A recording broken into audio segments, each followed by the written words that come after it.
Hello भाई, कैसे हो? क्या हाल चाल है? तो देखो यार, कई बच्चों के कमेंट आ रहे थे कि सर बेसिक से बताओ कि इस एग्जाम की प्रिपरेशन किस तरीके से करी जाती है। तो देखो यार, पहली बात तो जो सीजीएल का एग्जाम है ना, वो एसएससी कंडक्ट कराती है।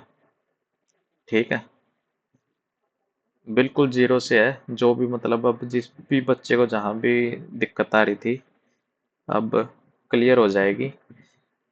तो पहली बात तो जो सीजीएल का एग्जाम है ये एसएससी कंडक्ट कराती है, और इसके अंदर 4 सेक्शन होते हैं: मैथ, इंग्लिश, जीके और रीजनिंग। ठीक है, तो एक एक करके बढ़ते हैं हम आगे। तो अब हम बात कर लेते हैं जो सीजीएल एग्जाम का पैटर्न है क्या है। जो सीजीएल एग्जाम का पैटर्न है, इसके अंदर 2 सेक्शन होते हैं, एक प्री होता है, एक मेंस होता है। जो प्री एग्जाम होता है वो 200 मार्क्स का होता है, और जो मेंस होता है वो 390 मार्क्स का होता है। जो प्री जो इसमें प्री एग्जाम होता है वो सिर्फ क्वालिफाइंग नेचर होता है, उसके मार्क्स नहीं जुड़ते हैं। जो भी मेरिट लिस्ट बनती है वो मेंस एग्जाम के ऊपर बनती है, और मेंस एग्जाम के अंदर साथ में उसी दिन टाइपिंग भी होती है। तो इसकी एलिजिबिलिटी क्राइटेरिया क्या है? कॉलेज मतलब कि बैचलर डिग्री कंप्लीट होनी चाहिए। और सिलेक्शन प्रोसेस क्या है इसका? 2 एग्जाम होते हैं, टायर 1 और टायर 2, फिर उसके बाद तुम्हारा डॉक्यूमेंट वेरिफिकेशन होता है। अब हम बात कर लेते हैं इसके अंदर हम अपनी मैथ की। तो देखो यार, मैथ का ऐसा सीन है। सबसे पहले मैथ का क्या है, जो भी मतलब जिस भी बैकग्राउंड से, मतलब मान लो कोई इंजीनियरिंग बैकग्राउंड से आता है, उनकी मैथ तो वैसी अच्छी होती है। और जो भी बीए वगैरह बैकग्राउंड है, तो उनकी उनकी भी मैथ मतलब ठीक होती है, लेकिन थोड़ी बहुत उनको जरूरत पड़ती है तो वो अपनी कोचिंग ले लेते हैं। तो भाई सबसे पहले तुम अपना सिलेबस कंप्लीट करना किसी भी टीचर से। ये नहीं कि कोई भी मतलब कि उस टीचर को फॉलो करना जिसकी मतलब तुम्हें समझ में आ जाए कि ये मेथड किस तरीके से सॉल्व हो रहा है। जरूरी नहीं है क्या नाम है कि अब मैं बता दूं कि वो टीचर है तो आपको उसी टीचर का समझ में आ जाए। हर हर बंदे का अलग तरीका होता है समझने का, और किस टीचर का किसको क्या समझ आता है। जैसे भाई मैंने तो अभिनय सर से कर रखा है मैथ, तो भाई क्या नाम है, अभिनय सर भी नो डाउट बहुत अच्छा पढ़ाते हैं। और बाकी टीचर भी हैं, बाकी टीचरों को भी फॉलो कर सकते हो आप, जैसे गगन सर हो गए, राकेश यादव सर हो गए, किसी को भी फॉलो कर सकते हो आप। तो सबसे पहले क्या करना है, तुमने अपना सिलेबस कंप्लीट करना है सर से, अपना मैथ का। और फिर उसके नोट्स बनाने हैं। सबसे पहली बात क्या है, नोट्स बनाने, वो भी अच्छे से। ये नहीं कि मतलब कि सिर्फ सॉल्यूशन लिख रहे हो, साथ में क्वेश्चन वगैरह भी लिख लेना।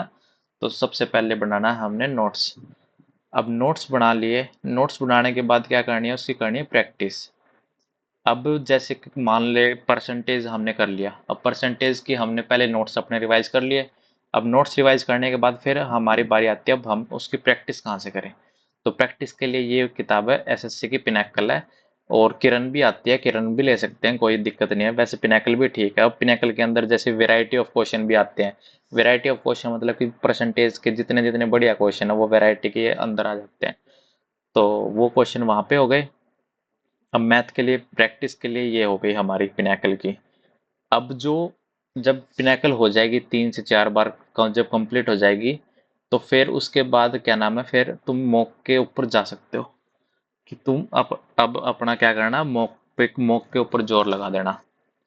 तो उसके बाद फिर स्टार्टिंग में कई बच्चे क्या करते हैं कि भाई हमसे क्वेश्चन सोल्व नहीं हो रहा, तो स्टार्टिंग में क्वेश्चन सोल्व नहीं होते हैं। टाइम लगता है स्टार्टिंग में क्वेश्चन सोल्व होने में। अब ये तो है नहीं कि आज मैंने क्लास लगाई और कल से मैं दुआ उड़ा दूंगा। नहीं, ऐसा नहीं होगा।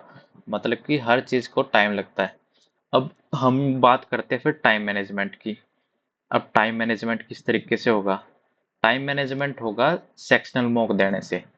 कि अब मैथ के अंदर कि हमारा टाइम नहीं आ रहा, जैसे टायर 1 के अंदर है, मैथ है, 25 क्वेश्चन आते हैं। 25 क्वेश्चन के लिए मतलब कि एवरेज बंदे को 25 से 22 मिनट लगते हैं, 22 से 25 मिनट इतनी लगती हैं।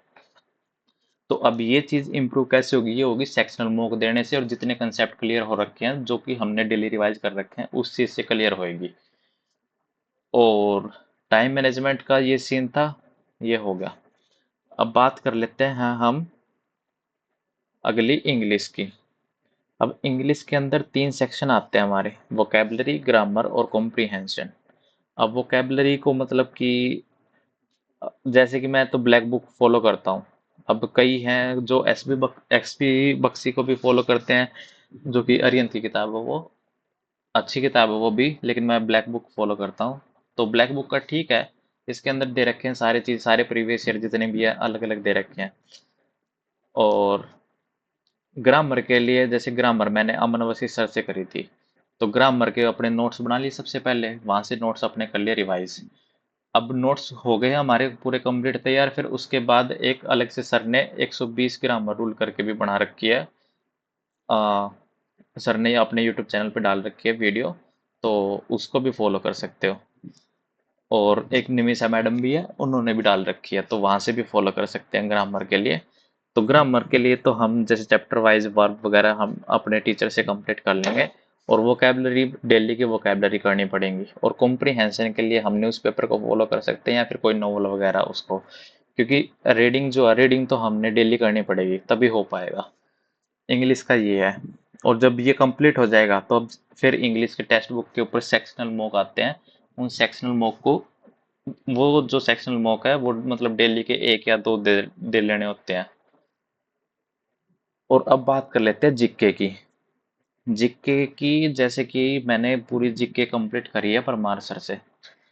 और परमार सर के मतलब मैंने बैच ले लिया था सर का, तो मैंने वहां से कंप्लीट करी थी, उनके बैच में ही सर के नोट्स हैं।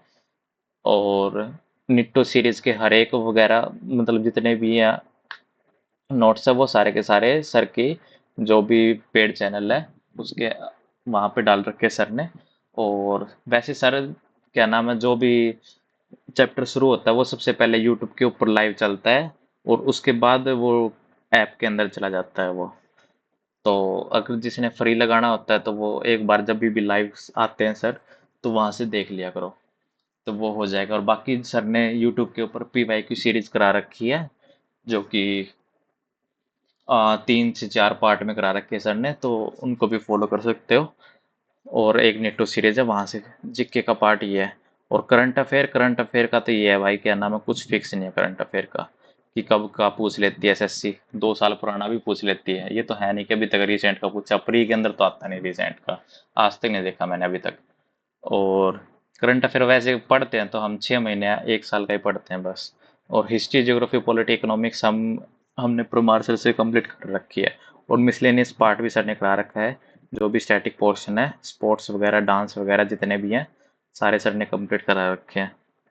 और रही बात अब रीजनिंग की, रीजनिंग का ऐसा सीन है, अगर जिसने मतलब कि मेन रीजनिंग क्या है, रीजनिंग के सिर्फ प्रैक्टिस होएगी मॉक की फॉर्म में, जो कि टेक्स्ट बुक के अंदर सेक्शनल मॉक दे रखे हैं, सिर्फ वहां से इम्प्रूव होएगी रीजनिंग।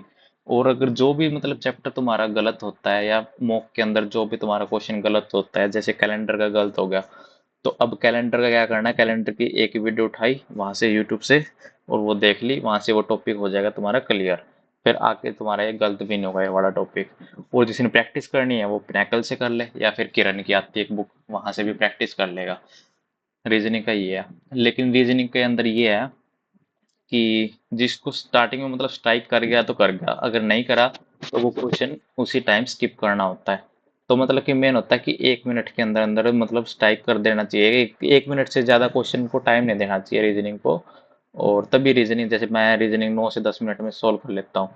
अब स्टार्टिंग जब मैंने शुरू करी, तो जो मैंने पहला मौका दिया रीजनिंग का, तो मेरा 32 मिनट में जाके रीजनिंग सॉल्व हुई थी मेरी। तो उस टाइम पे मतलब कि अब आज मैं मतलब रीजनिंग 9 से 10 मिनट से में खत्म हो जाती है रीजनिंग। अब रीजनिंग, अब जितनी भी स्पीड ये इंक्रीज हुई, सारी की सारी मैंने सेक्शनल मॉक देख के इंक्रीज हुई है। तो ये पार्ट हो गया हमारा रीजनिंग का। और अब बात कर लेते हैं टाइम मैनेजमेंट। अब टाइम मैनेजमेंट क्या है, एक तो हमने मतलब कि बेसिकली क्या करना है, कंसिस्टेंट।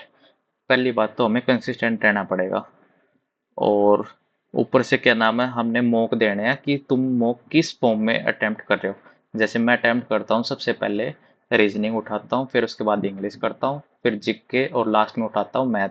मैथ पोर्शन के लिए मेरे पास लगभग लगभग 25 से 30 मिनट मैक्सिमम बच जाती है। रीजनिंग में 8 से 10 मिनट में खत्म, और 6 मिनट 7 मिनट में इंग्लिश खत्म हो जाती है, और 5 मिनट में हो जाती है खत्म मेरे पास इंग्लिश खत्म हो जाती है। मतलब लगभग मेरे पास कई बार तो 30 से 35 मिनट तो बच जाती हैं मैथ के लिए।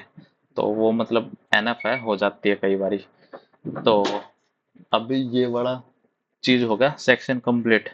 अब उसके बाद मतलब हमने प्रैक्टिस तो डेली करनी है ही। और प्रैक्टिस जब डेली करने के बाद अब हम सिर्फ मॉक लगाएंगे और कुछ नहीं करना। अब ये कंप्लीट हो गया। ये हो गया हमारा टाइम मैनेजमेंट का भी काम कंप्लीट। तो चलो भाई, ये कुछ था वीडियो के अंदर। और आई होप आप सभी को समझ में आ गया होगा। और रीजनिंग वाला पार्ट भी हो चुका, हमारा जीके का भी हो गया और इंग्लिश का भी हो गया। और मैथ के लिए तो वही है, अपनी प्रैक्टिस करो जितना मतलब प्रैक्टिस हो सके चैप्टर वाइज। स्टार्टिंग में तो चैप्टर वाइज ही करनी है, उसके बाद फिर हमने मॉक के ऊपर शिफ्ट होना है। और बस ये कुछ एग्ज़ाम था। बाकी टाइपिंग के लिए मैं एक अलग से वीडियो बना दूंगा, तो वहाँ से हम टाइपिंग कर लेंगे। तो चलो भाई, अगर जिस भी भाई को वीडियो पसंद आई हो तो भाई वीडियो को लाइक शेयर सब्सक्राइब जरूर कर देना। तो चलो, मिलते हैं ऐसी एक नई वीडियो में।